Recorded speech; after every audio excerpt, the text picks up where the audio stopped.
வியாதிகளில் இருந்து குணமடைவாய் என உறுதியளித்தார்.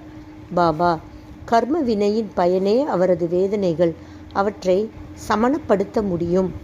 ஈரப்பதத்தில் இருந்த ஒரு திண்ணையின் தூங்குமாறு அவர் அனுப்பப்பட்டார். பீமாஜி அவ்வாறே செய்தார். அங்கே அவருக்கு 2 பயங்கரமான கனவுகள் வந்தன. ஒரு கனவில் பள்ளி ஆசிரியர் ஒருவரால் பீமாஜி தயையின்றி அடிக்கப்படுகிறார். அக்கனவிலேயே தான் ஒரு பையனாகவும் தனது ஆசிரியர் தன்னை பிரம்பால் விளாசுவதாகவும் அவருக்கு தோன்றியது. 2வது கனவில் இதைவிட அதிக பயங்கரம். யாரோ ஒருவர் ஒரு உருளைக்கல்லை தனது மார்பு மீது வைத்து அழுத்தி உருட்டுகிறார். மரணம் நெருங்கிவிட்டது என்ற பயங்கர உணர்வு. ஒரே இரவில் தூக்கு தண்டனை, சவுக்கடி தண்டனை ஆகியவற்றின் வேதனை முழுவதையும் அவர் அனுபவித்து விட்டார்.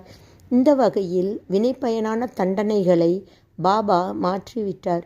இவ்வாறாக அவர் கர்ம பலன்களில் இருந்து விடுபட்டு விட்டதாக பாபா கூறினார். இழந்த ஆரோக்கியத்தை பீமாஜி மீண்டும் பெற்றார்.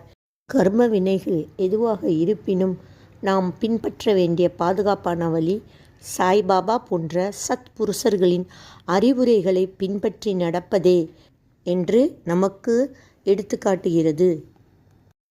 சத்குருவிடம் பணிந்து நாம ஜபம், சத் சங்கம், வேத பாராயணம் இவை 3ம் செய்து சாயின் அருள் எனும் அமுதம் பருகி வாழ்வோம்.